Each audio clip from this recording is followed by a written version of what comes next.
just get started here. Okay, first, before I do anything, there is one thing you should probably be made aware of. And this is, thankfully for yours truly, the last time I'm going to have to do this. This is the final in the set of streams that I started on YouTube and have migrated over onto Twitch. So this is part 2 of it. Therefore, you will have missed a little stuff. Fortunately, it's not a whole lot of stuff, and actually, I can show you what it is much better if I load up my save game and just talk about it from in-game, because most of it's political related things that you can't really see from this particular display mode. And so let's just give it a second to load up. First, I'll just go over things. As you can see, our head of state is Peter Wrangel. We are an authoritarian Democrat political organization, or however you put that. There doesn't seem to be any party majority. It's a mix of people, including filthy communists, who we're going to try and purge. We still have a Soviet threat. Our Army and Navy staff are divided. Political instability, oh yay. And we have austerity measures as a result of Germany being a dick to us. We're trading with Bulgaria. We negotiated with some peasants. And we've just started recovering from the Black Monday event, i.e. Kaiserreich's version of the Great Depression. So, with that long and short overview, we can hop into the actual game world, and I can give you a bit more in the way of details. Because there's a few things that you might want to know about. Seeing as probably most of the people who are going to be watching this did not manage to catch my YouTube live stream. First of all, I'm going to show... As you can see here, we have the Russian and Black Sea... the Russian European fleet. I almost called it the Black Sea Fleet, but the Black Sea is that little bit right there, and I'm not sure there's even a point of having a Black Sea Fleet. Anyways, Russia's European Navy is sitting at Petrograd, i.e. St. Petersburg, and our capital. We also have a significantly smaller fleet sitting over here in the Pacific, which I hope we won't have to use, because if this fleet ever sees action, Japan will sink it the moment it leaves port. In addition, we have all of our armies deployed. Right now I have nothing along the European front, because we have no interest in a general European war until we've rebuilt ourselves. So we have 2 armies over here under Field Marshal Denikin that are set up for an offensive operation against the Dongkuban Union, should such a thing become necessary. We have 2 more under Field Marshal Kornilov, who are going to be attacking the Alash Orda. We also have 1 army set up against Mongolia, and 1 set up against both the Fentian government and Transmor as a single front. Those have no battle plans, they're just basically standing there keeping an eye on the Japanese and the Mongolians.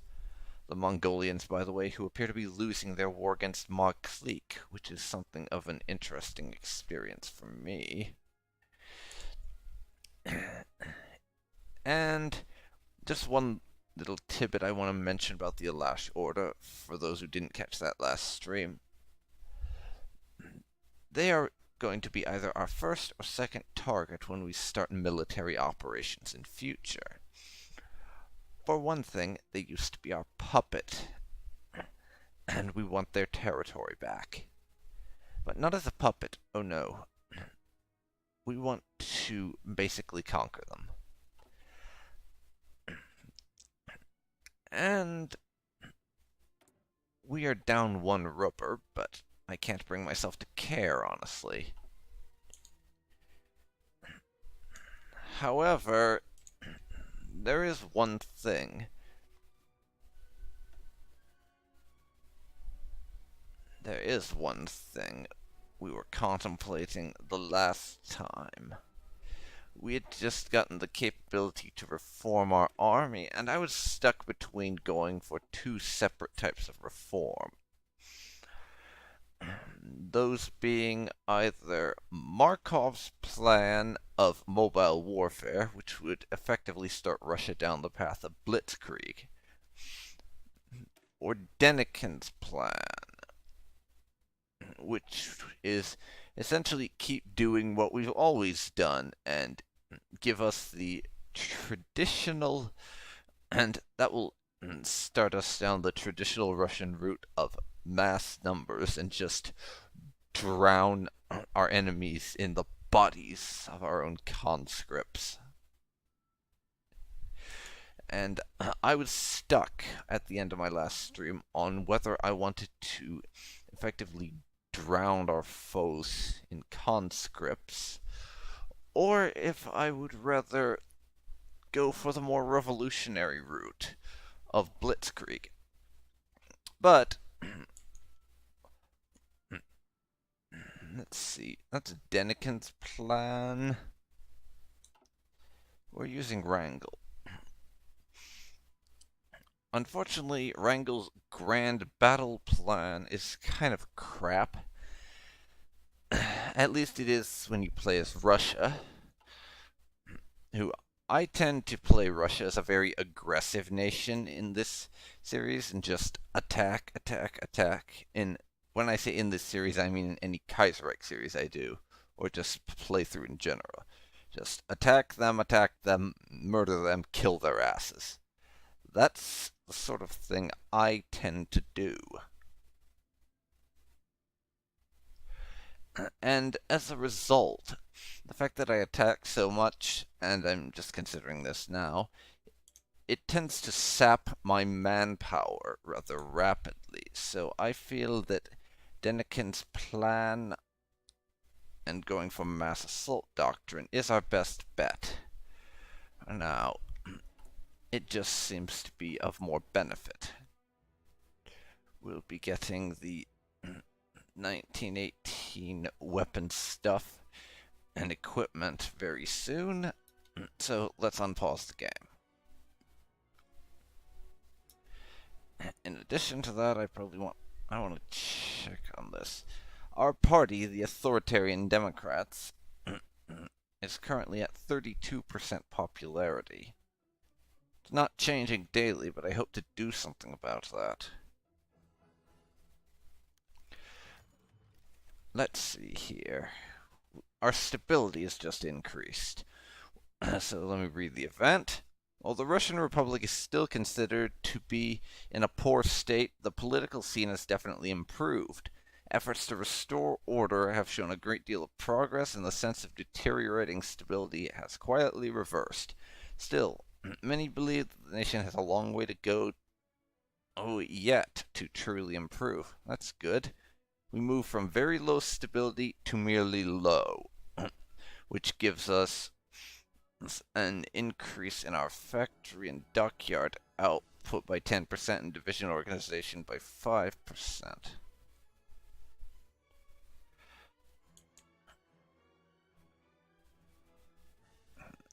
And oh, Slow Cool appears to have left the chat.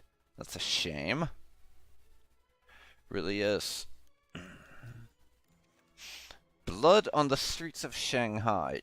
The authority of the Legation Mandate Council has collapsed in a single night of blood and violence.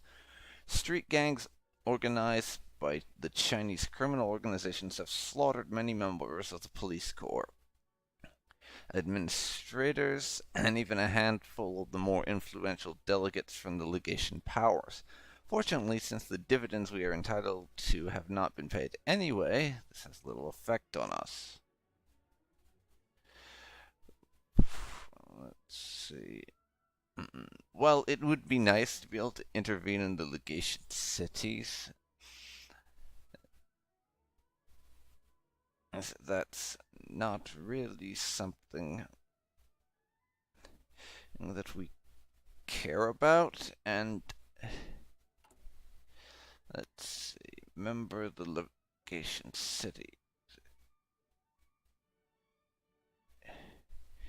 That's supposed to be a trait we have, but I don't see it. I'm a member of Legation City's Council. I don't see that.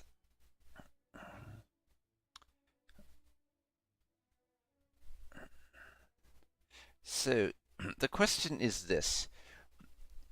Do we care enough to sacrifice most of our political power in order to make a statement, or do we just tell them who gives a damn?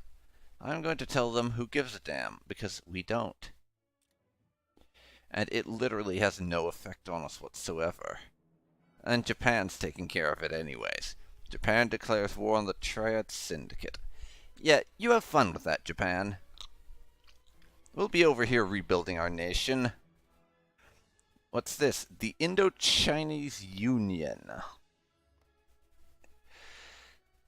It appears the German colonial possessions are having some unrest problems. I don't know how you pronounce that, but I'll just call it German Indochina.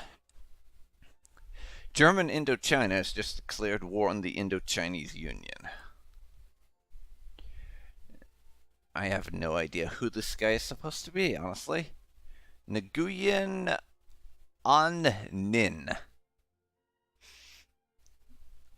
I haven't the slightest clue who he is, so if anyone would care to clue me in, that'd be great. For now, Germany's having colonial issues. The Patriarch wants to give the Patriarch, who we apparently made Prime Minister of Russia for whatever reason, has threatened to resign unless the Synod of the Russian Church is allowed to exercise veto power on new legislation, and monasteries benefit from public taxation, and priests should get a high salary paid for by the state.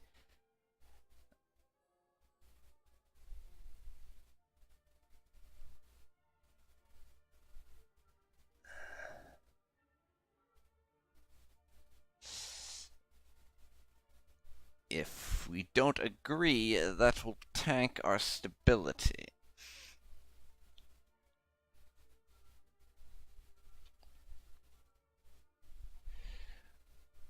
At the moment, we can't afford that kind of stability tank, so agreeing is going to give us Vladimir D. Nakabov.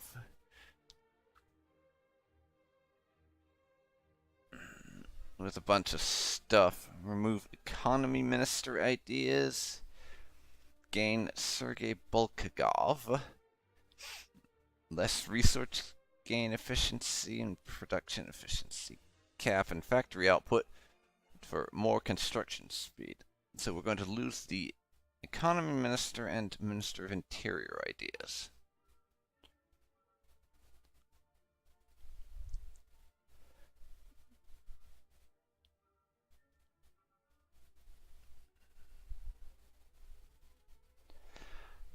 Okay, we really have not got much of a choice, because if I say no, that will put us into negative stability. And I have a sneaking suspicion that negative stability may lead to a Soviet uprising. And install the legitimate autocrat for Holy Mother Russia would be even worse for our stability. So we have to say yes. Note to self. In future, do not make the fucking Patriarch your Prime Minister. He will screw you over royally.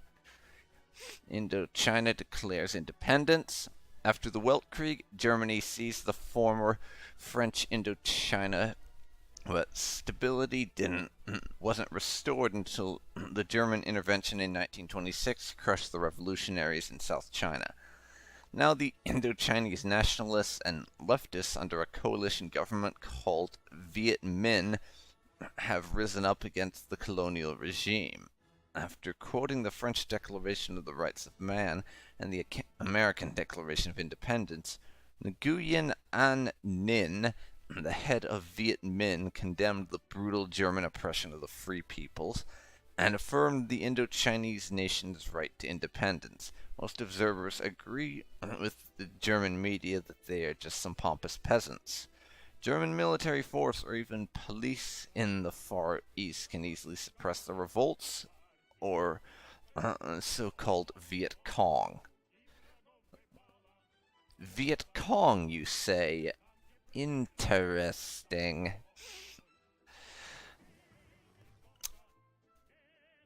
Germany apparently never learned the ideal lesson of never get involved in a land war in Asia.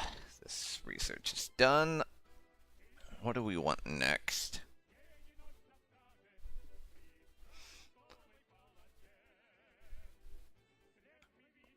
Special Forces thing is in 1938. All those are as well.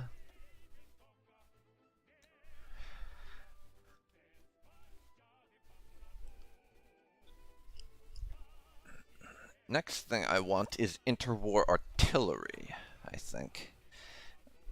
No, second thought, let's check what we're going for. Yeah, we're good for now. Interwar artillery, because seeing as I'm going to be focusing primarily on infantry with Denikin's military doctrine, we want to be able to support our infantry with very big guns. Reforming the Navy. Recent naval maneuvers have led us to one conclusion. The Russian Navy is a mess. Sweeping reforms are needed if we are to dominate the seas once more. Each of our top admirals have come up with a plan. Their proposals await the government's consultation. And we can now reform the Russian Navy via the focus tree. And I can't do that yet, but I am actually going to have a look and show you what this gives us the ability to go for. We have Kolometsev's plan, and I'm probably horribly butchering that pronunciation. He's an officer of the old school, and just his plan consists of lots of battleships, very big fleet. So the World War I school of having lots of ships with very big guns will win us any future naval engagements.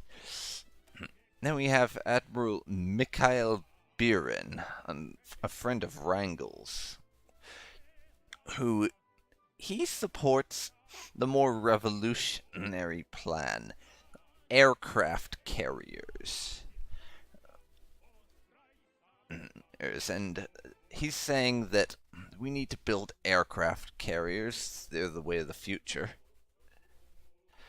The final plan is that of Nestor Monestriov, and is saying that the other two plans are great and all, but they're unrealistic. And what Monestriov wants us to go for is essentially to copy the plan that Germany used in real life, where they didn't have the time or resources to build aircraft carriers or a big navy, so instead they just built lots of submarines and got really heavy into commerce raiding. And the plan I eventually am going to go for is Birin's with the aircraft carriers, because a lot of the major nations in the world that we're going to end up fighting have aircraft carriers, and it can be a bit of a headache to fight some of them if we don't have our own carriers. The examples that come to mind right off the top of my head are the Union of Britain and Japan, both of whom we will probably come into conflict with at some point or another. Both have a number of aircraft carriers. I mean, Germany does have aircraft carriers, but that's not going to be much of an issue when dealing with them, seeing as provided we are able to neutralize the United Baltic Duchy, Lithuania, Belarusia, and Ukraine. We can march into Germany directly, given enough time, by just throwing enough bodies at the German border until their forces collapse. The other nations we don't have that luxury with. The Union of Britain and Japan are both located on islands. Their heartlands are, or in the case of Japan, so we really wouldn't have the luxury of just throwing troops at them. We would need ships to be able to get ourselves over there. Well, we would need ships or a stupid number of airplanes and lots of paratroopers. I will probably end up trying both and failing at one or both. But those are the best ways to go for it as far as I'm concerned. In any case, let's get back onto this. Right now, we are just waiting for things to happen, is what's going on.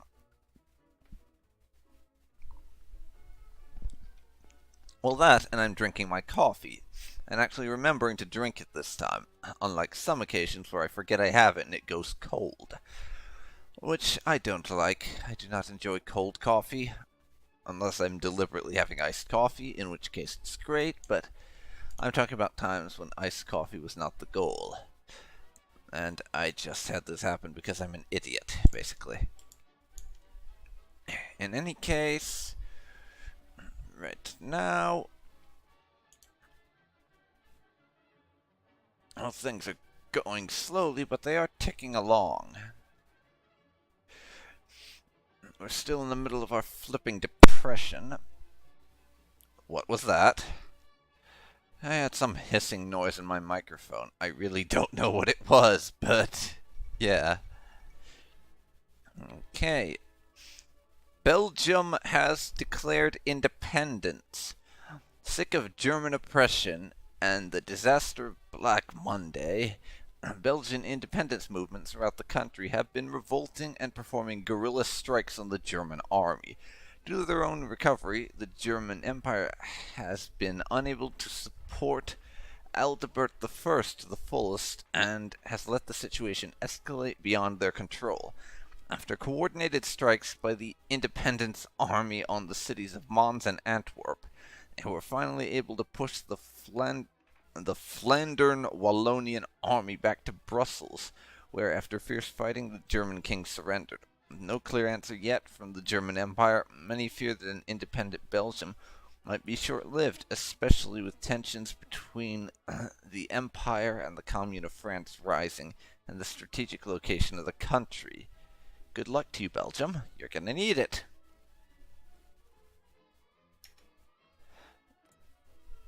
I mean, they have their country back, but they don't get their colony back, so far as most of the populace of Belgium is concerned, probably 50-50 on that one.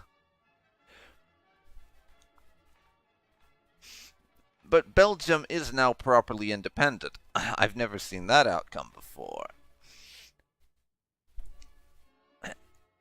And it's all well and good for them to declare independence, but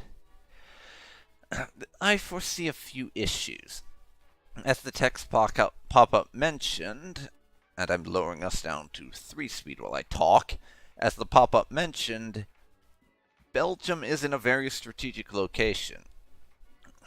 The Franco-German border on both sides is fairly heavily fortified at this moment in time, and so both France and Germany may potentially try to march through Belgium to outflank the other, as happened during the First World War.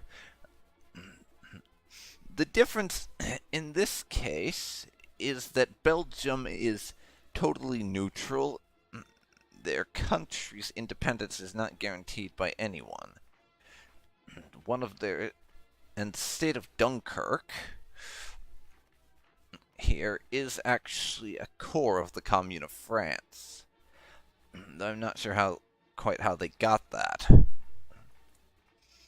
If I had to guess, then back when Belgium was a puppet, Germany had that ceded to them in the peace treaty because they wanted to take some land off of France, but didn't want the hassle of dealing with it directly, so handed it off to a puppet state. Sounds about right to me. In any case, Belgium is going to have a rocky road ahead of them. Let's see. We have a workers' demonstration, a little bit of a stability reduction. Belgium's going to have some troubled times ahead of them, owing to the fact that they are smack dab between Germany and France, both of whom are extremely hostile to each other, and may end up in another war. So Belgium's probably going to end up as stomping ground for another European war.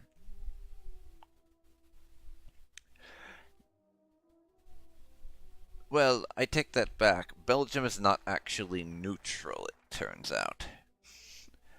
You see, they may have seceded from German control and are no longer a puppet of Germany. However, they are still allied to Germany and a member of the same faction. It seems that they decided that Germany was the lesser of two evils between them and France, and they'd rather stay in an alliance with the faction they're familiar with than risk being crushed by both them and the communists if a war happened. And our army reform has finished. I'm actually going to ignore the navy reform for now. It's not something I have a whole lot of interest in at the moment.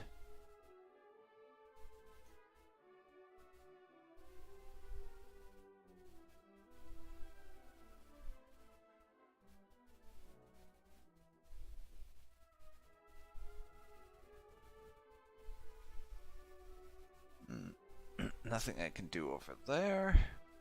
Or over here. This government stuff needs some waiting time.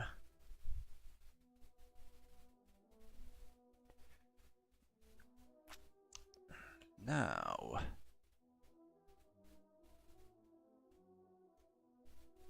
what do I want to go for next?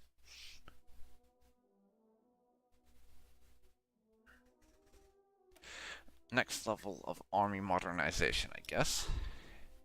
It's the one that makes sense. We modernize a bit and get the army in the right shape for this whole thing.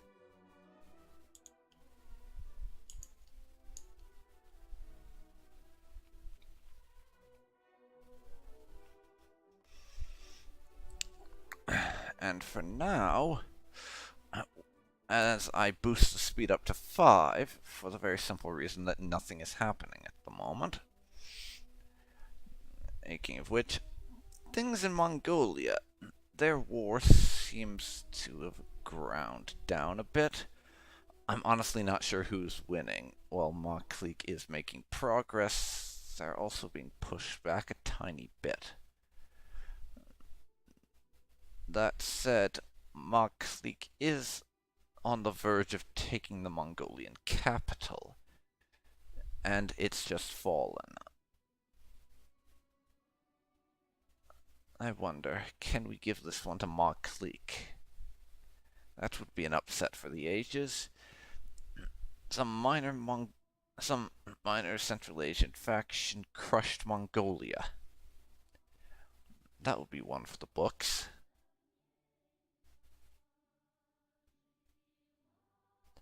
But I honestly don't know how this war is going to go, and it's rather exciting to watch.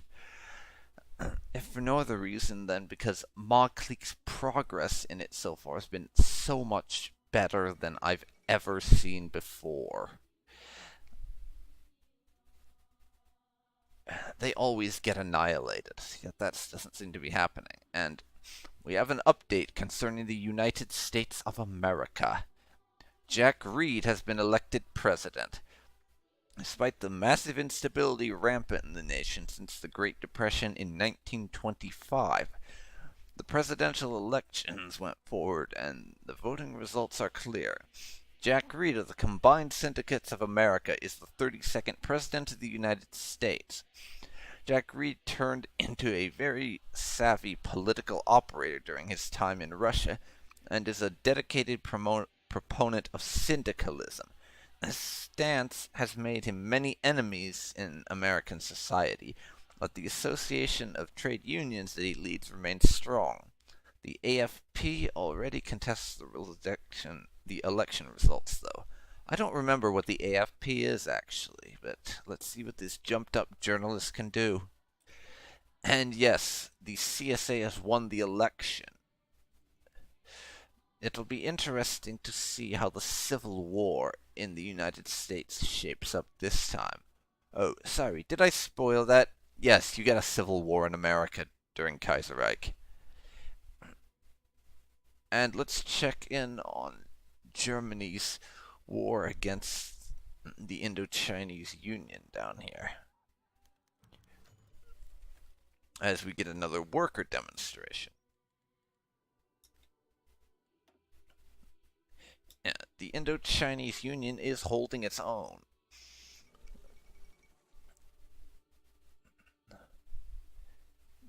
The fall of Shanghai. It's been over 70 years since a Chinese person could stand on the Bund and truly call it their own. Thanks to the efforts of Fentian troops, a new flag flies proudly from the customs building. Despite the city's international protections, the victory came somewhat easily, as Shanghai's police forces and limited garrison could put up little resistance against a real army. The general population barely resisted, and their non-cooperation cannot have aided the already bare-bones defenses. The international city's future now seems unclear, as its prosperity has always been built on the backs of trade and foreign investment. Uncertainty reigns, and the futures of the city's foreign investors are also in doubt. Yes, will the chaos never end? The election in Italy has ended, with Prime Minister Ivano Bonomi remaining as Prime Minister. His gamble to call the elections early proved successful.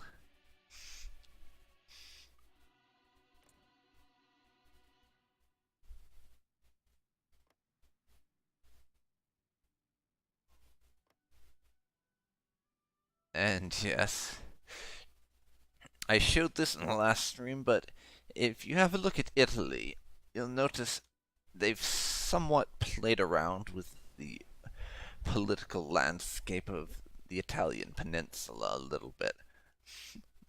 For one thing, the two Sicilies did not exist before, and the Italian Federation held the entire north of Italy, including Rome, which was their capital. The Socialist Republic of Italy was the two Sicilies, basically. The Socialist Republic held the territory the two Sicilies does now, I mean. And the Italian Federation held both Corsica and Sardinia, unlike now when Sardinia is an independent state and Corsica is held by the French Republic. So they've shifted things around there a little bit. Now on to more important things, like our research being done into radio and into concentrated industry. It's a little bit ahead of time, but I'm going for improved machine tools right off the bat.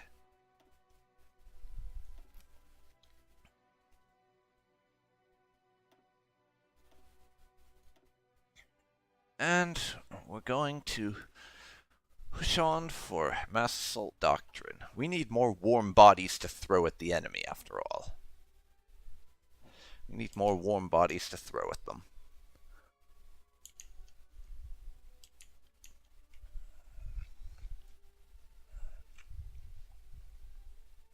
So,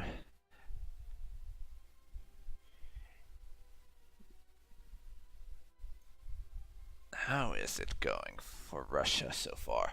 Well, I think slowly would be the best way to describe our situation right now. because things are happening, but they're taking their time to happen. The Triad Syndicate has just been annexed by Japan in the Treaty of Hong Kong.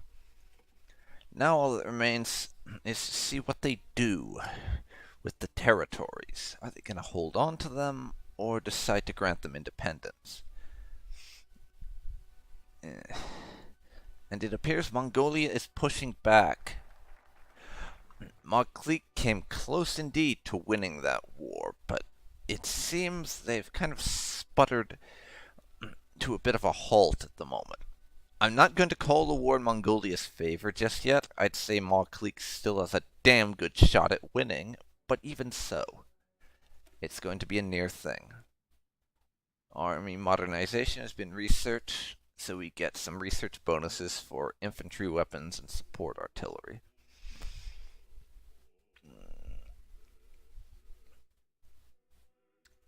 Now we reorganize the military high command. More bonuses for our land doctrine research, I think, is in our best interest right now. Korea is asking us to help them out. They want to revolt against Japan, and they want our aid.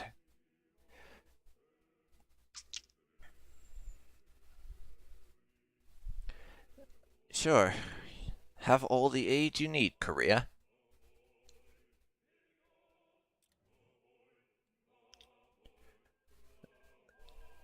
The Indo-Chinese Union and German Empire have signed a white peace.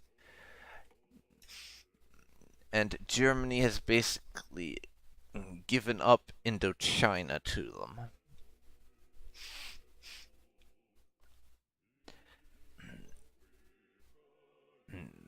Germany's old puppet still retains this little bit of China, though. They haven't taken that off of them, which I imagine is solely due to the fact that these guys didn't want to march through AOG territory and try and make war on them to get a couple of provinces, and the fact that the Indo-Chinese Union didn't have any transport ships or transport aircraft is probably the main reason for that whole thing happening. But you never know. They might come back for another go at things, but probably if they're going to try and do the whole communist thing in the way they seem to, they're just going to try and inspire a bunch of communist revolts all over or something. I don't know. Or support uprisings in Malaysia and the like. The Indo-Chinese revolt succeeds. With the tenacity and fury of the Viet Minh troops driving German troops out of nearly all strategic points on the Indo-Chinese peninsula, the German Foreign Office finally agreed to meet the leaders of the rebellion and offered full independence to the entire land they claim. As today, the creation of the Indo-Chinese Union was confirmed by the Viet Minh, to the cheers of the Vietnamese people who had come to witness the historic event. The country's future is yet uncertain, but rumors of a Bartian alignment are starting to spread through diplomatic channels, as the world tries to measure the impact of this event on Asia. A devastating blow for colonialism. Well, we'll see how it goes, and it'll be interesting to figure if I can ever manage to have the Russian borders, be it actual borders or borders with puppets, make it down as far as Indochina. Because if we can, then they will be my bitch.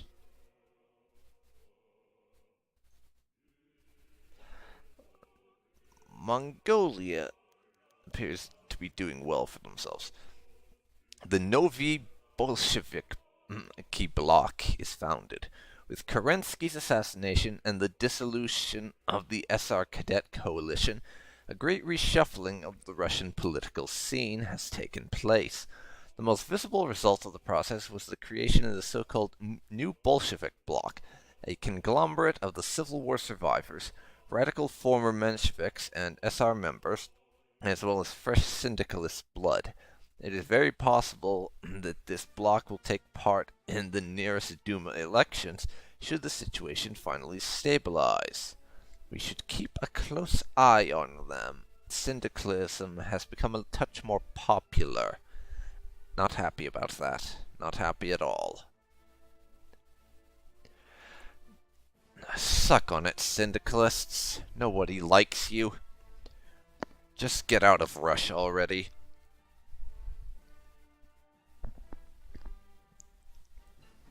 I should like to just ban syndicalism outright or something, but apparently we can't do that right now. 1936 interwar artillery is researched. Now, let's have a look-see through here. Is there anything I want to go for? There's fighters. We could always do with some air support. But for the time being, I'm going to spend a little time researching armor, so that we have some tanks. I mean, while my forces are going to be primarily infantry-based, we need some armor to back them up. After all, you cannot expect infantry to fight heavy armor with assault rifles. The liberals criticize the clergy. Liberal elements of our society consider it unwise to maintain strong bonds between church and state, and they've demanded more secularism from the government. We'll encourage a national debate for 0.5% of stability.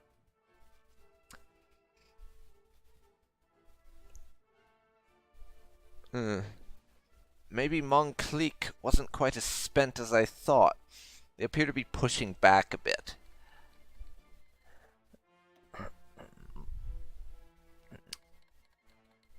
We no longer get the effects from austerity measures. That's a good thing.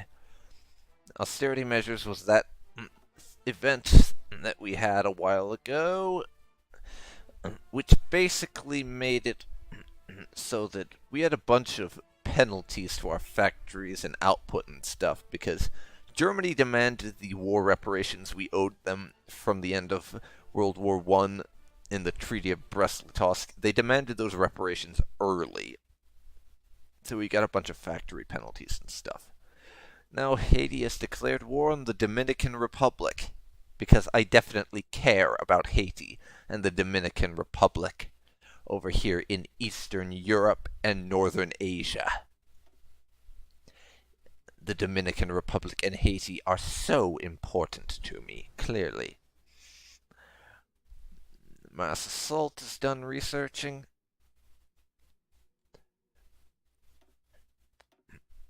So I'm going to start getting some research into fighters and close air support for the time being, so that we are able to support our ground troops and shoot down enemy bombers, because Russia is not really going to be getting into the whole bombing thing. That's really Germany's shit. But when we eventually go to war with the Germans, and really with any major faction, what we need to be able to do is we need to be able to shoot down their bombers, so we're not losing a ton of industry to strategic bombing. Mass for the Motherland. Essentially a yearly celebration and stuff we get stability from. It's just flavor text, so I'm not going to read that one, as you saw there. Electrical longboard, hello, and I'm sorry I didn't notice you sooner. I was in game, and I'm still trying to get things with a second monitor set up so they'll work properly. Give me a moment to get through these events and I'll explain that. Our stability has just increased, so we get more of everything. We're up to average stability now. 100th anniversary of Pushkin's death. A new monument built to commemorate one of Russia's greatest poets has been uncovered in our capital. The 100th anniversary of Pushkin's death is a chance to recall the great days of Russian history and culture, an act of paramount importance during these dark times of crisis and instability. Yes, we all love our poets, don't we? Increase stability by 2%. Anyways, about that monitor thing I was mentioning, I managed to pull up a old 19-inch television that I have in the basement of my house. I'm trying to figure out how to get it set up properly so it's actually sitting somewhere I can make use of it. So I need to find another table about the height of the one I use for my computer to put it on, because my current computer desk is too small to fit 2 monitors on it. So I'd need a second desk beside it or to get a bigger one, and I'm still working on that. But eventually I hope to have a second monitor that I can have for monitoring my stream with my software and looking at the chat. But I don't have that just yet, so that's what I was talking about there. Hope that explains it to you. And, like I said, hello, how are you doing? Things are going pretty good here, even if things over in Mongolia and Maglik are a little bit fucked up at the moment. I mean, look at that. This war has been going on since basically a couple of months into this stream series. It was like a couple months after I started the game that began. It's ridiculous. Really is.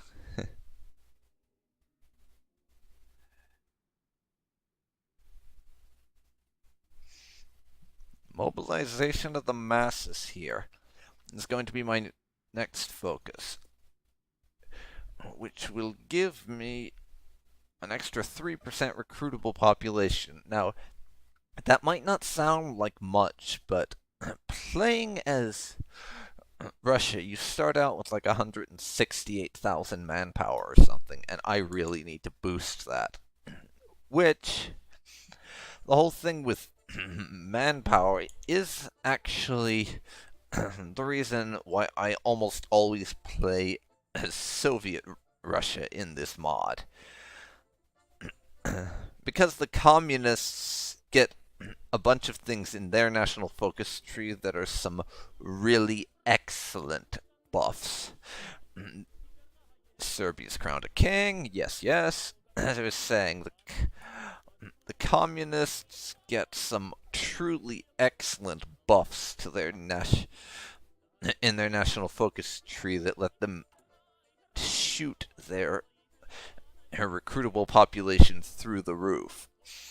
I mean, they have been nerfed. Oops, I didn't mean to hit that. I wanted to... As I was saying, the communists get some truly excellent buffs in their focus tree that can shoot their manpower absolutely through the fucking roof, but they have been nerfed since the mod came out, so it's less of a ridiculous boost. Because I did a playthrough of my own when Kaiserreich first came out for Hearts of Iron 4 on the release candidate Alpha 0.1, I believe it was, and that was amazing. On the release version, I think I managed to get about 28 million manpower with Communist Russia, while I was still on volunteer only for my conscription law. It was amazing. A little bit broken, I will freely admit, but amazing.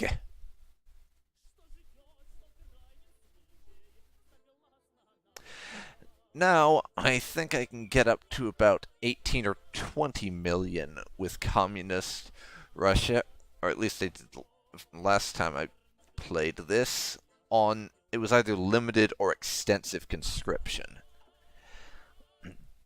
But Communist Russia is really mechanically the best way to play Russia if you want to have the most amount of manpower you can possibly get.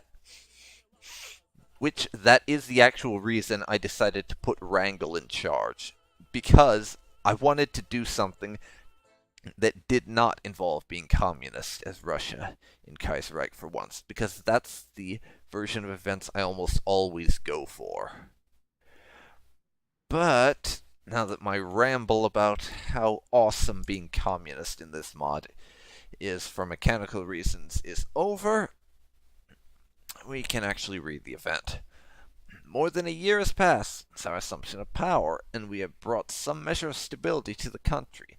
However, many believe we need to take greater measures to promote the cause of order. The question is, should we keep our democratic progress, or should we bring the political system back to the certainties of the Tsarist era? We could also make Wrangel the permanent leader of Russia. And that decision is ours. However, we have to wait for mobilization of the masses to finish before we can do anything on that front.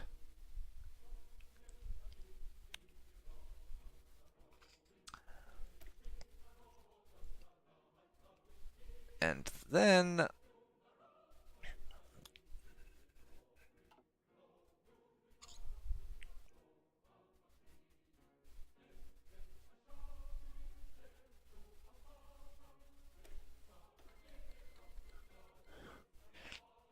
hang on a second, I was looking through these.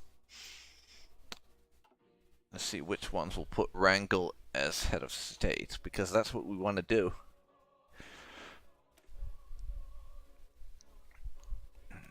I think we want Wrangel as our head of state.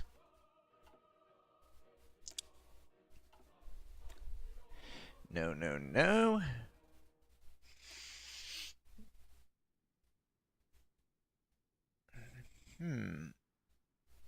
Let's see.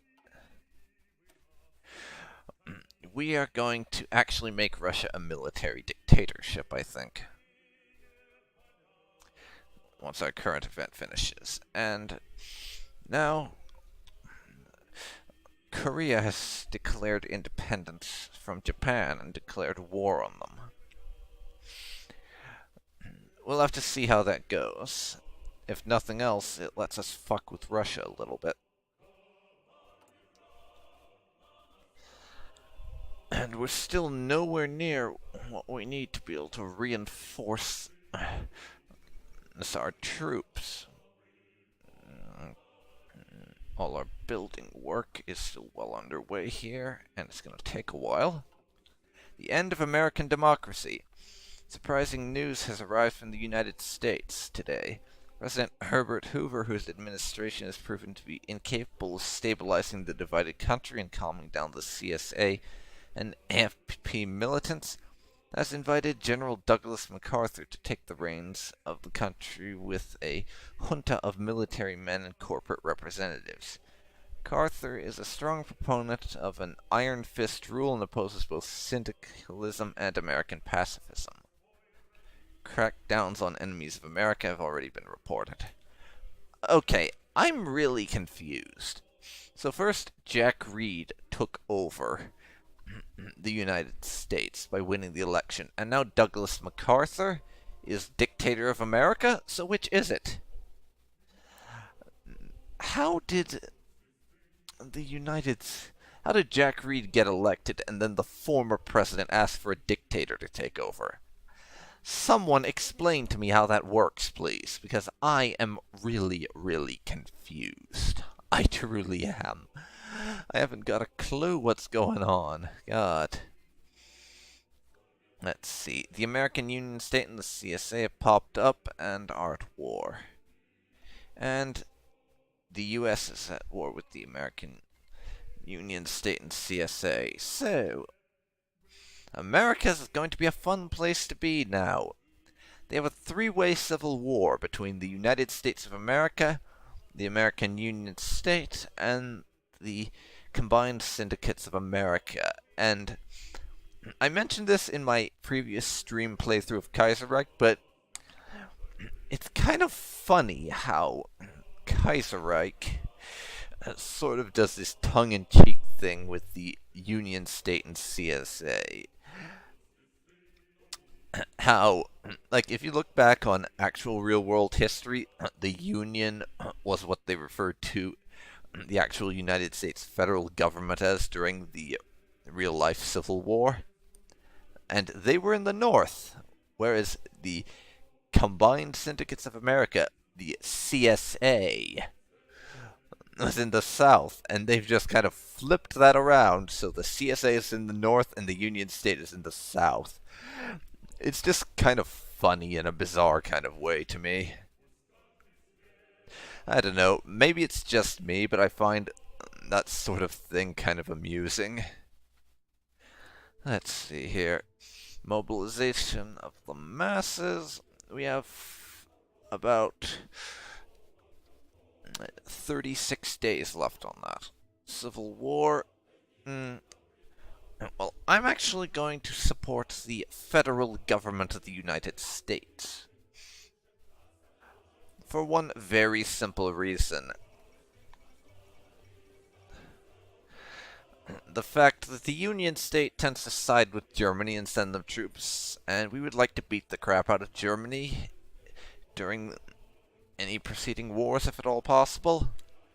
Let's see. The Philippines have democracy now, because when the Civil War kicks off in America, the Philippines, which were formerly an American puppet state, I'm currently trying to find the Philippines on the bloody map. You can see how geographically inclined I am right there. Anyways, the Philippines, before the Civil War, were a puppet of the United States, but when it kicks off, they go independent and cancel all their treaties with the US, and they have a chance to go either syndicalist or democratic, and they've gone democratic. Let's see. To uneducated foreigners, it might seem like the crisis in the United States happened out of nowhere, but experts agree this was a civil war years in the making. Ever since the collapse of the United States Stock Exchange in 1925, the economy of the United States has been in constant downturn. Now the United States has devolved into a three-way civil war between loyalists of the old government, the syndicalist Combined Syndicates of America, and the conservative and xenophobic American Union State. There have already been reports of arriving volunteers from Europe to fight for a faction of their liking. The Second American Civil War might just be the first of many battlefields between the great powers of the world in this tough time for humanity. Yes. I still would like to know how Jack Reed got elected and then his predecessor put a dictator in charge of America. I'm still troubled by that. I still really am quite troubled by it.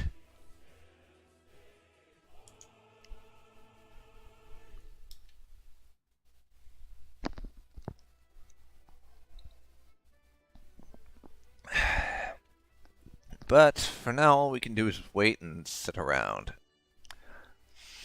as I need this to finish so that I can deal with our government. And now, the event we were waiting on has happened. The Pacific States of America have declared war on the United States. I didn't get a pop-up when they declared independence because they don't immediately go to war with America. They tend to just sit on their hands for a little bit and sort of think about their options. I usually see them declare war on America, though.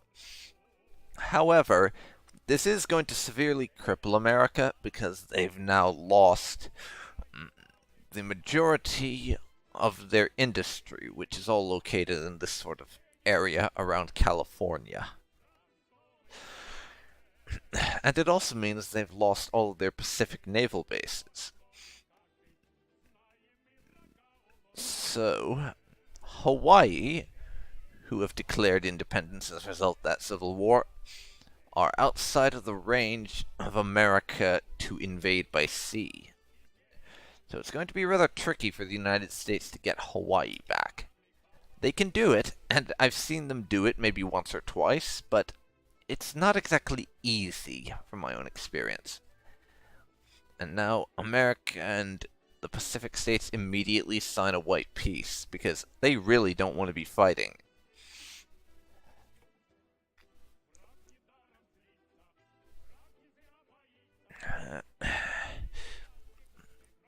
Which is probably a good thing in a lot of ways, because if there were any American troops over there, it would free them to fight the CSA and Union State.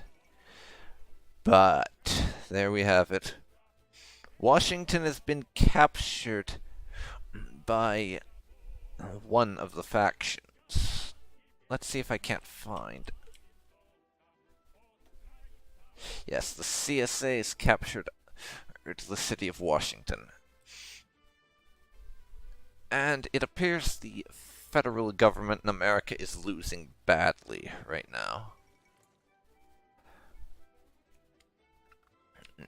That said, the Pacific states have formed an alliance with the United States government and are helping them fight the CSA and Union State.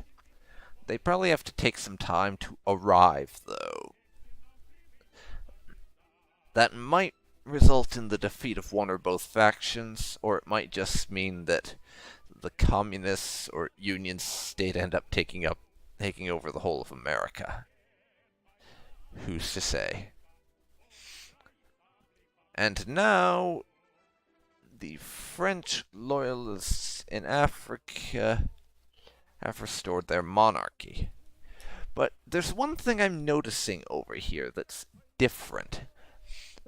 Look at New England here. You'll notice it's held by the Americans. That's not ordinary. You see, usually what happens when the Civil War breaks out is that Alaska, New England, and the Panama Canal are all seized by the Dominion of Canada. That hasn't happened. I wonder why. Foreign policy decisions are now unlocked. With our reign firmly established, we can begin to consider our stance regarding the rest of the world. Russia should start being more active on the world stage, but we are too weak to interfere in the German or Japanese spheres of influence. The Caucasus, bordering the dying Ottoman Empire, is an easy region to subjugate and has large oil deposits for us to exploit. Central Asia, with its unstable situation between the Alash Orda and Turkestan, seems an even easier target. We should secure these areas before shifting our gaze anywhere else. Let's show the world our might.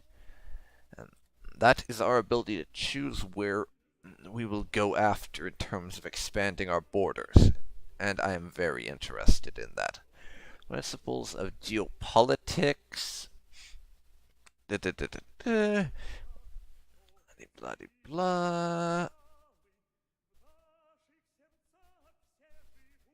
And yes, whatever.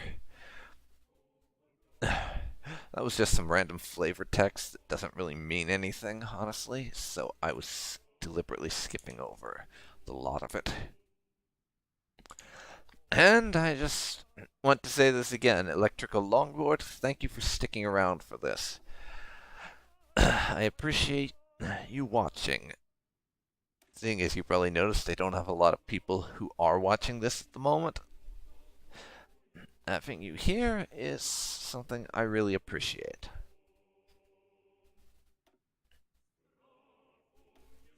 Speaking of which, let's go to the next stage of our land doctrine research.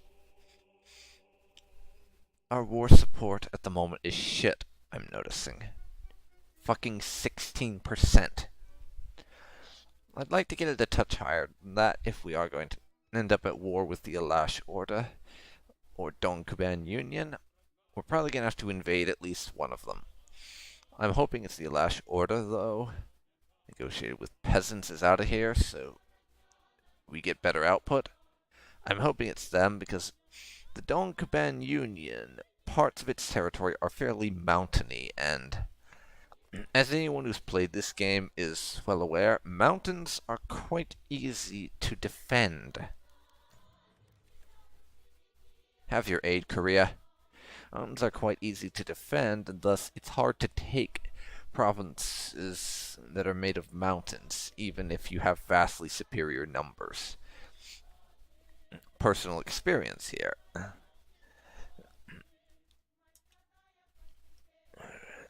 As anyone who's watched my previous stream series will be well aware. There was one point in the later game, after I'd managed to take Eastern Europe, the Baltics, and the Ukraine, I decided to send like 60 divisions to invade Romania. And their border right here,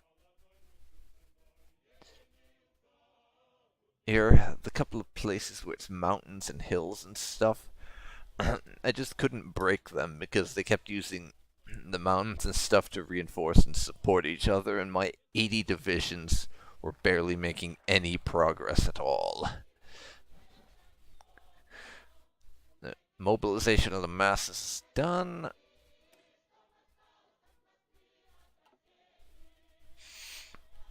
So we will now establish our military dictatorship. The army has always been a stabilizing force in Russia. Even after it was stripped of its powers by the weak liberal republic, they remain strong to protect Russia. It's only justice to give them the effective control of Russia now. Only the army can put itself above all national disputes. That will remove our national spirits of political instability and Soviet threat. However, we will lose 10 stability. But that's a sacrifice I'm willing to make.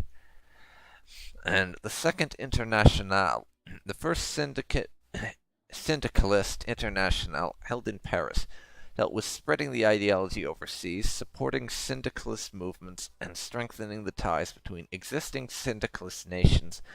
And thanks to the gathering's success, the second has been called to be held in London.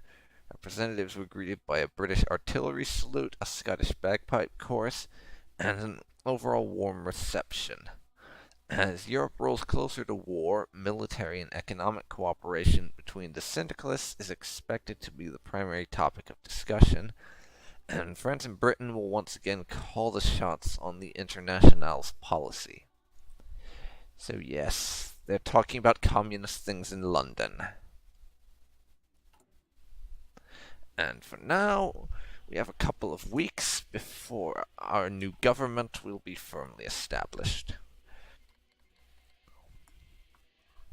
Hang on a second. There. Iron Guard Romania has gone to war with Bulgaria. That may have a minor effect on us. I mean, we are trading with Bulgaria after all. But for the most part, it'll just be interesting to see how it goes.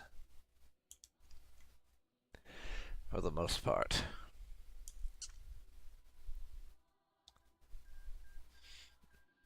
Korea has now been annexed. We expected that to happen. That whole thing with me sending them equipment was mostly a way to screw with Japan and to get some more experience and stuff. For good or ill, the Korean War is now over. The General Staff reported they learned many valuable lessons regarding the nature of modern warfare over the course of the conflict. Go on then.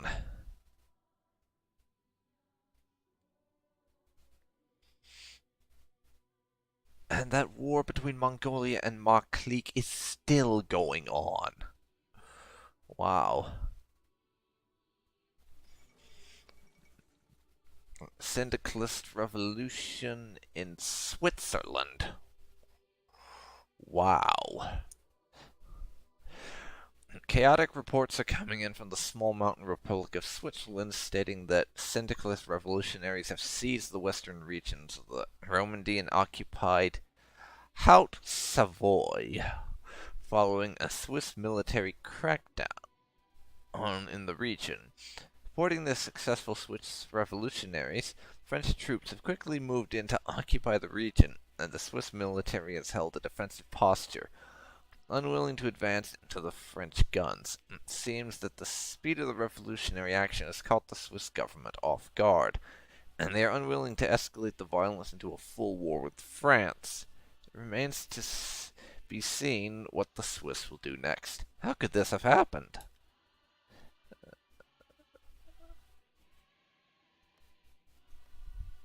Okay.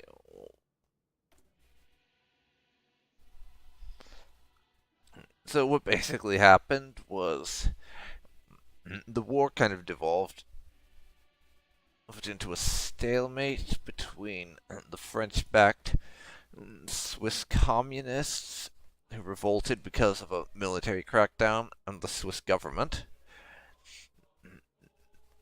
But because the Swiss communists couldn't actually win and just managed to not lose, then those communists basically took the territory they held and seceded and joined the Commune of France, so Switzerland's lost about half their territory. And now there is a three-way war in the Kingdom of Spain between communists, the central government, and some dude from a different royal family who thinks he should be king, basically.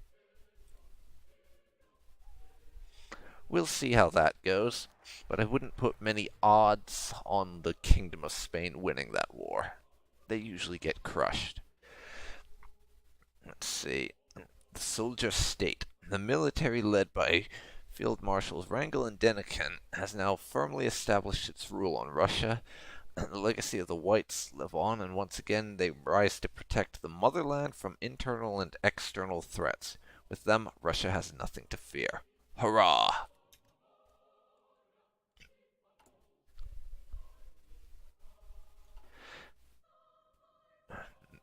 And we're still technically called the Russian Republic, even though the military runs military runs our shit. Now, let's see.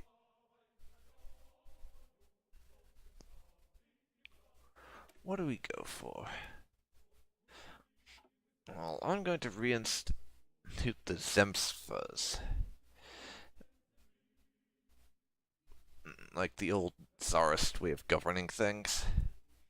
We'll go from there, but that's going to be our current approach. And we will just basically see what happens. The Belgrade Pact. Serbia, Romania, and Greece have... Let's see. Serbia and Greece have formed an alliance.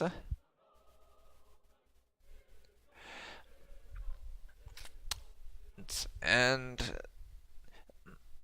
Romania backed off, but basically those two are really not happy with Bulgaria and plan to take back some of their lands.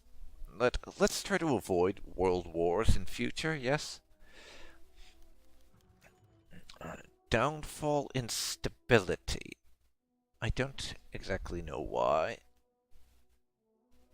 Probably because we lost that 10% establishing our military dictatorship. Bulgaria, our trading partner, though, is also busy tearing into Romania from the south. We shall see what they decide to do. If they ever manage to actually conquer Romania, it'll be interesting to see what they do with the Romanian lands. Not quite sure if they would decide to annex Romania or establish a puppet state. Or partition Romania, maybe. It depends, I suppose. For now, our government issues are the more important thing to me. Civil war in Spain. Let's see. I will send the Spanish government some equipment to help them out, so that we can take advantage of their war to test said equipment. And that's really the only reason I'm sending it. I want to test out our gear, using Spain's civil war as a front. Yes, I'm manipulating the Spanish so I can use their civil war to test equipment. I know.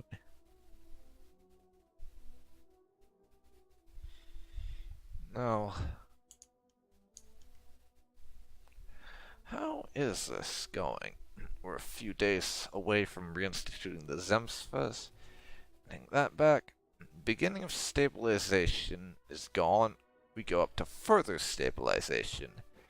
decreasing the debuff that we have from Black Monday. Serbia has now declared war on Bulgaria. Is Greece involved in that? Yep.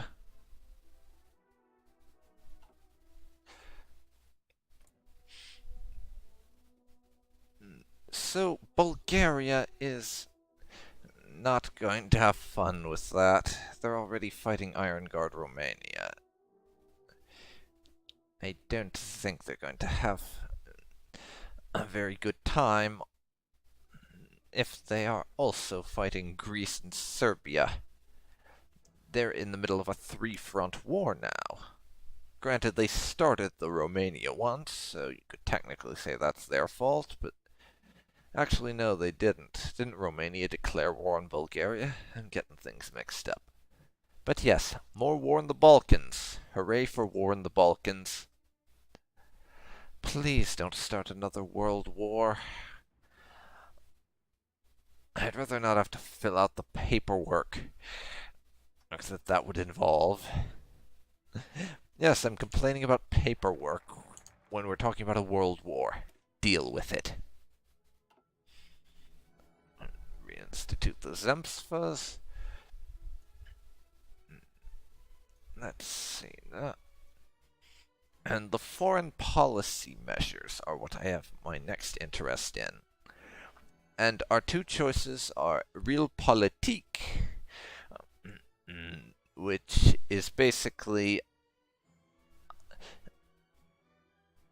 it's like it says here, politics are coercive, amoral, or Machiavellian, so take opportunities as they arise.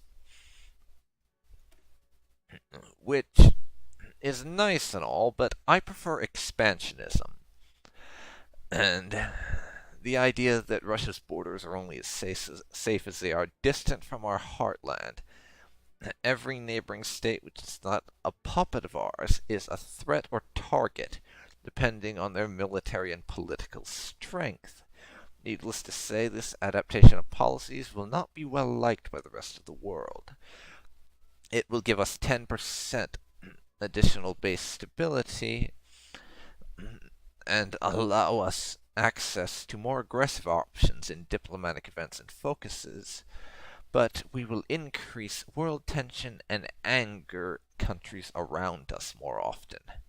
Oh well, if they're pissy about Russia taking back what's rightfully ours through more aggressive means, then they can suck it. Expansionism it is. Suck it, neighbors. Suck it.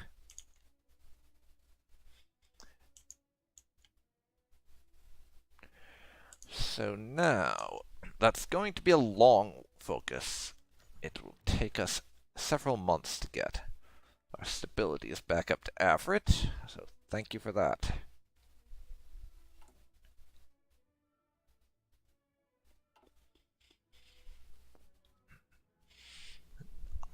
But I do find it amusing that we are still the Russian Republic.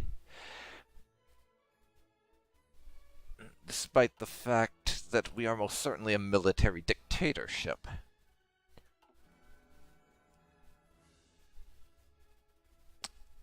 It amuses me, for strange reasons that most people probably wouldn't get. And yes, I do know this is bizarre. Deal with it. Okay. Our manpower is shot up to about 640,000 now. And the game is now complaining we have no divisions in basic training. I'm going to wait to put any divisions in basic training for the moment, because the moment we put divisions in basic training, we are going to have to start equipping and supplying them, and we don't really have the industry to be building that kind of stuff. T-25s we have access to now. I'll next research the T-75s. I want heavy tanks. Ren Polo. There you go.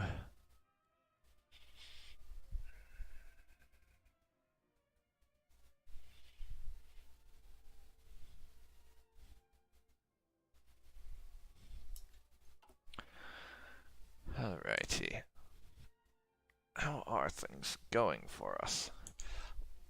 If you're wondering that, then probably a good thing, because Russia does not start out in a very good way, so wanting to know how things are going for us, I would answer not so bad. At the moment, Russia is politically in a very good place. We've eliminated the risks from the Soviets. We have our army in good shape, and the potential to get our navy in better shape. I've just not bothered with the navy because the Russian navy is not really of any importance to us at this stage. Unless we end up fighting the Union of Britain or the Japanese, we don't need to care about our navy.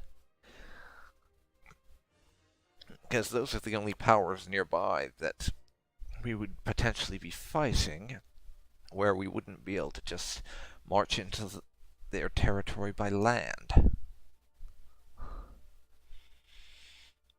Bulgaria is not doing so hot, as you can see.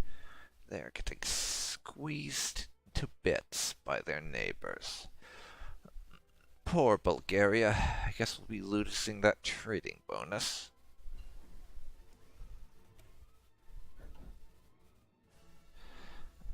I'll take some close air support now.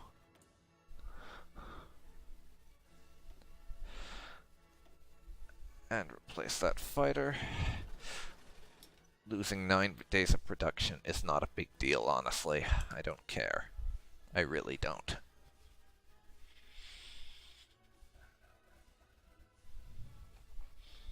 So... let's see...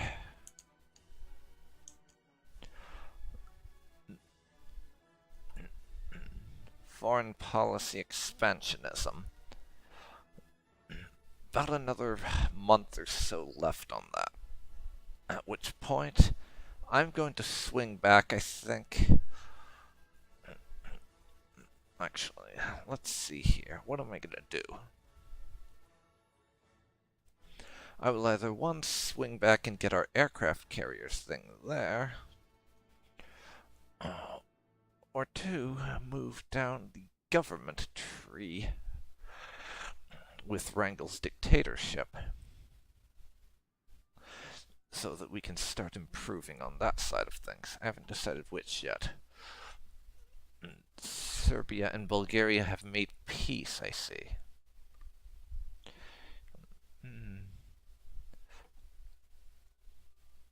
Bulgaria is currently getting squeezed to bits by the Romanians, though, and are almost certainly going to lose this war. Syndicalism has spread to Burma. Lovely. Just what we needed. And now I'm going to witness this war front and center. And actually, let's have another look over at Spain. And I think we can basically guarantee the Spanish communists are winning that one.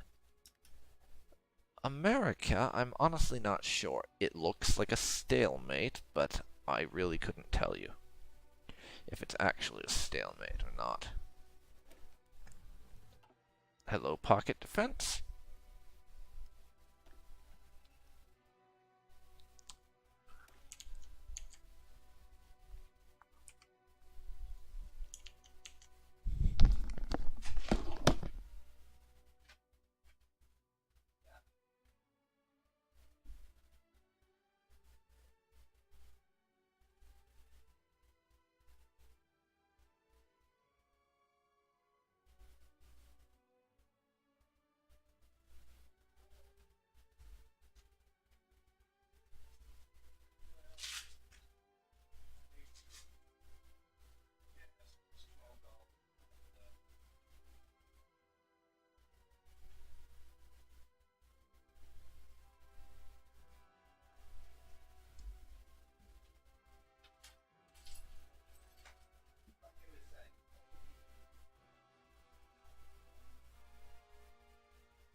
And I'm back. Sorry for the pause. That was just my dad letting me know that he's heading out, so that I knew he wasn't gonna be here. So, we'll start our research into mechanical computing and continue watching the Bulgarians struggle to hold on to what little territory they have.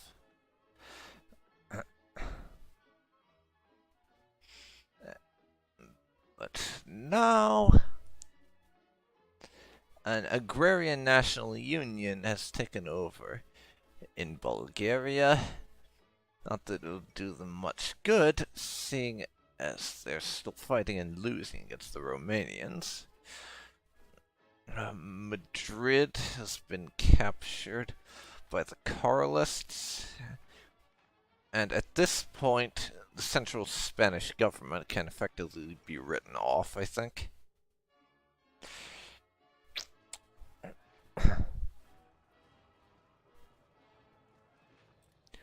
Gibraltar's fallen to the Carlists, and we shall see what the outcome of this war is. Because while the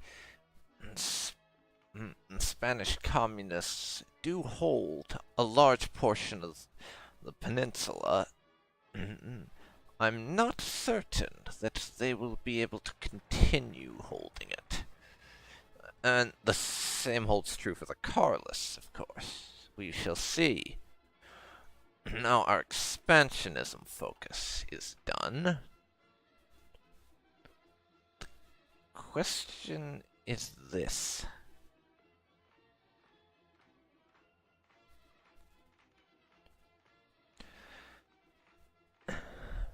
Do we go after Central Asia or the Caucasus?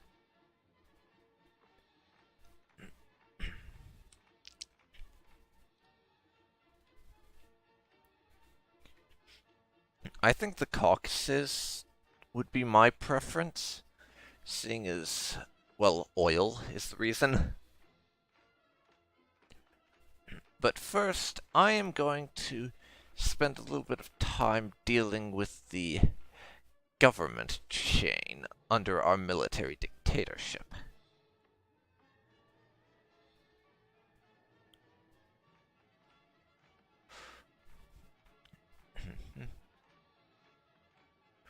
We'll see how things go in Spain for a while.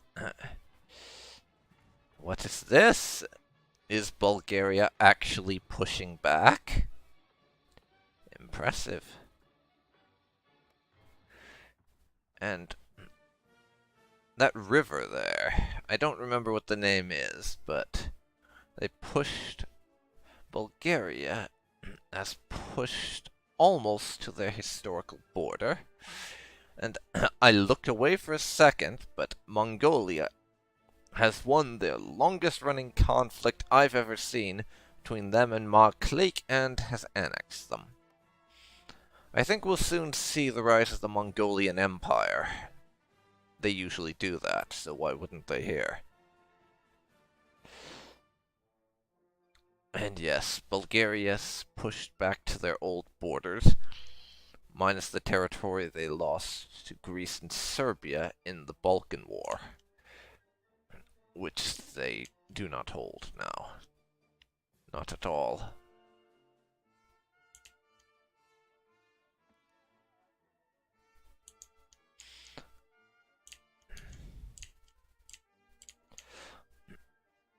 So for the time being,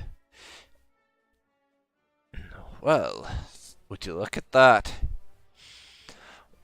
It appears that my initial judgment concerning Bulgaria's inevitable defeat by the Romanians was premature, shall we say. Bulgaria is on the attack. The Romanian capital has fallen. And we shall see if Romania can pull something out of their hat, but I very much doubt they will. America's looking like a stalemate for the moment, as is Spain in a lot of ways, though the Spanish stalemate will probably break very soon. At least I should hope so. I mean, that said, it would be really funny if the Spanish Civil War never ended, and literally we got around to the war between France and Germany kicking off, and the Spanish Civil War was still going on, to the point where the game ended and Spain was still killing each other, and the Spanish were still killing each other. That would be hilarious. I have literally seen something similar happen once, where the Spanish Civil War lasted until like 1942 before it finally ended. And that was in Kaiserreich, but that was the longest running Spanish Civil War I have ever seen. And in that particular variant of the Spanish Civil War, the Kingdom of Spain actually won. But they were locked in a war with the Carlists for about 4 years after they finished off the communists. And Japan has decided they want to seize their place in the Great Powers, and are probably deciding to go after Germany's colonial possessions in the Far East, by force if necessary. They can't go after Indochina, though, because the Indo-Chinese Union, at least not without declaring war on the Indo-Chinese Union. And the Sultanate of Egypt has declared war on the Ottoman Empire. Let's see who is at war with the Ottomans. Egypt and Tripoli.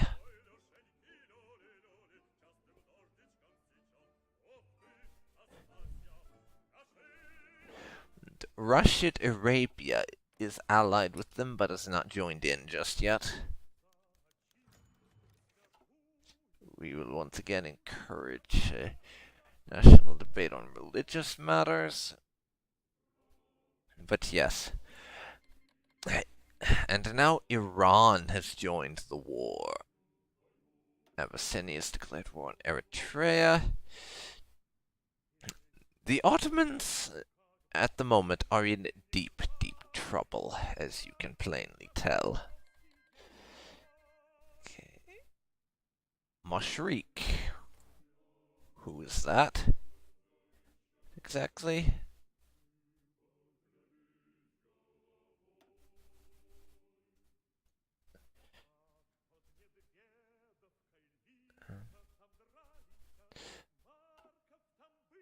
It's some minor state right here I didn't even know existed. But the Ottomans are basically getting dogpiled from all sides. Bulgaria has annexed Iron Guard Romania. Nice. I'm surprised they managed that, quite frankly. I figured they'd be crushed. And a couple of territories inside the Ottoman Empire have gone over to Egypt.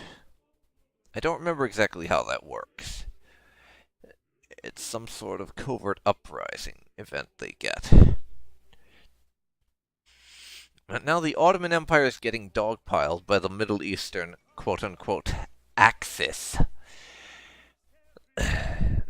Iran and a bunch of the border guys in Egypt are going after the Ottoman Empire. And this can end one of a couple of ways. Mashriq Kingdom has capitulated. Yeah, this can end one of a couple of ways. The first way, and the most unlikely, the Ottoman Empire somehow overcomes all the odds and manages to push back their foes enough to get peace with them and annex at least one of them. The second, the Ottomans managed to push the enemy outside their borders after losing a few territory, and reclaim what they've lost and get a white peace. The Ottoman Empire is pushed out of the Middle East to the point where they maintain basically only control of Anatolia, minus Kurdistan, who goes independent at some point. The final option, and the most and one of the more unlikely, is the Ottomans are basically partitioned and annexed between Egypt and Iran and whoever else is involved, ending their status as an independent power. So it can go a bunch of different ways. I'm honestly not sure what I'd like to see, but I want to see the Ottomans beaten up a little bit.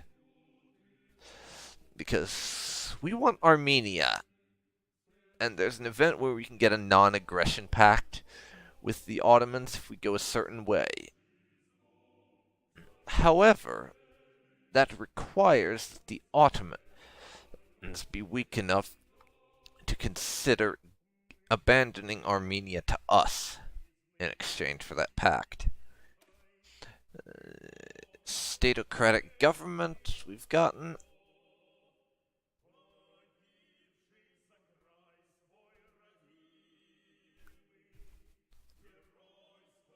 I'm going to wait for going further down that particular political tree. And we're going to go for the Caucasus. And bump us up to faster speed.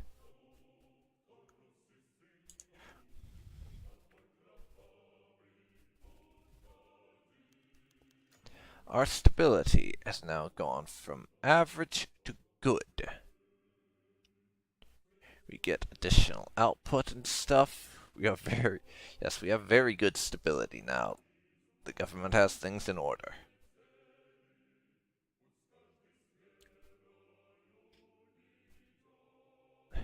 And June 1939, further stabilization will be removed.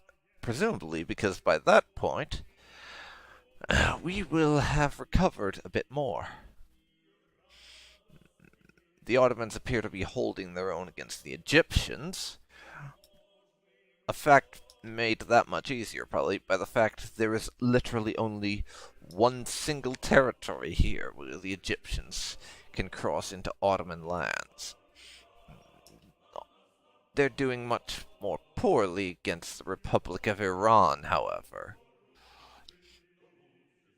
who is making a serious push against the Ottoman lands over here in the east.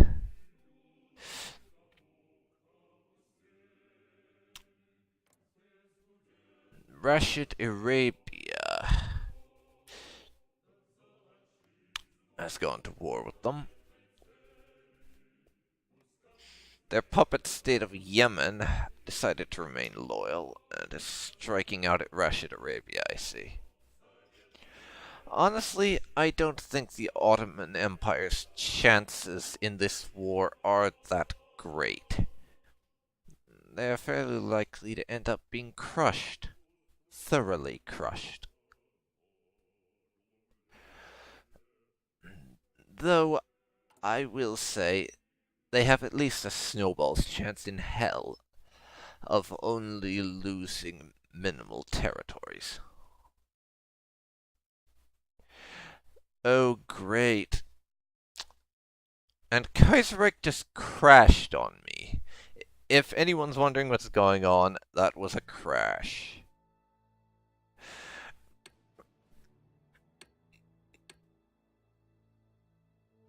So, give me a moment to get things loaded back up. But yes, Kaiserreich crashed.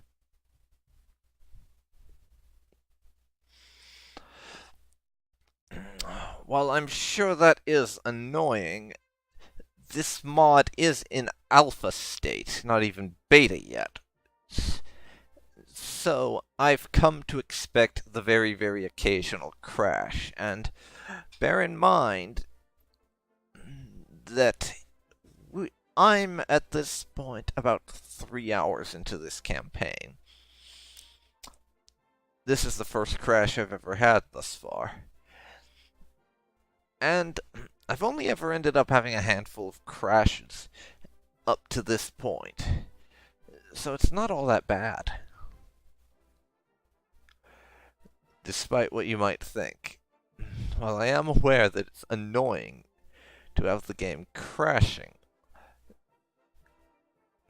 Kaiserreich being an fairly early alpha mod, I don't remember what version this is. I think it's like 0.5 or 0.6. But it's fairly uncrashy, for lack of a better phrase, for being as early in development as it currently is. So I'm willing to put up with some occasional crashes, and I hope that you are as well.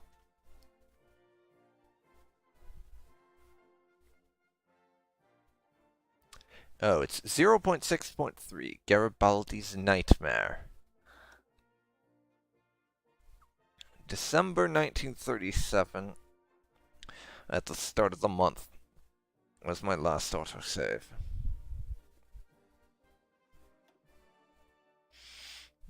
So not that long ago.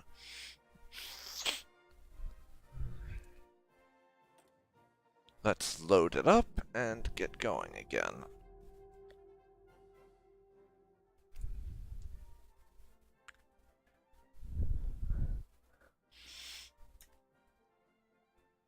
And we'll just try and make it to the end of the month without the game crashing. The Qing have declared war on one of China's breakaway factions.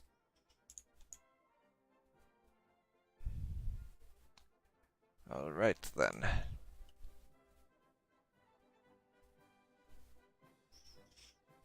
So,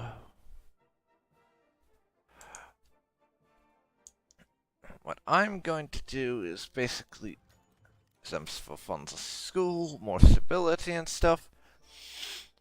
What I want to do is make it until the end of this month.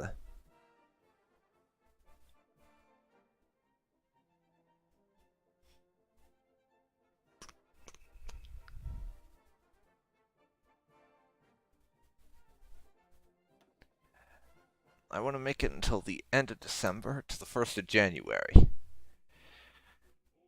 At that point, I think I'm going to end the stream, because we are just about to hit the 2-hour mark, and I personally feel like 2 hours is a good length of time for any of my live streams.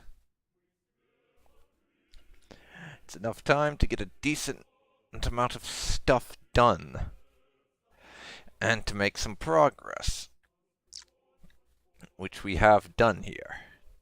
We have made a reasonable amount of progress. India and Nepal are going to war. We're not going to get our caucus direction national focus in time. However, what we are going to do, have done is have properly reformed our government and have Russia back in a decent shape.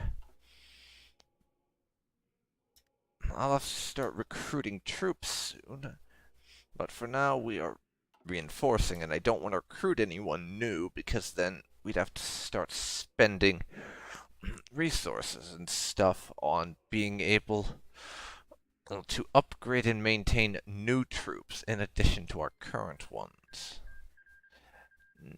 Let's see here. Yemen have declared war on the Ottoman Empire. Let's see here. They've signed a white peace with a bunch of people. Yemen have. And that's added another foe for the Ottomans to deal with. However, the Ottomans are thoroughly crushing Rashidi Arabia. Who knows what kind of outcome this is going to have for the Ottoman Empire, really. But I think that is a good place to leave it. First, I'm going to save the game. And we will pick it up right here the next time that I live stream Kaiserreich, which I don't actually know when that's going to be because my schedule for next week is a little bit crazy, as some members of my family are visiting for my dad's birthday, so I don't know when I'll next be able to live stream. In Kaiserreich, that schedule's a little bit up in the air and may change a bunch at the last minute. However, the estimated time for my next live stream of this game should be found in the events section on my channel. And my next live stream is going to be tomorrow, which, if I remember right, the one I'm doing tomorrow is Darkest Dungeon. However, I don't have that page open right now, so I'm just sort of guesstimating for the moment, so don't take my word on that. However, I just wanted to say before I go, thank you very much to everyone who turned up for this live stream. I really, really appreciate it. It means the world to me that you take the time to watch me narrating my inner monologue and playing video games live on the internet. I really appreciate the company for this whole thing. And I hope you'll join me for my next stream.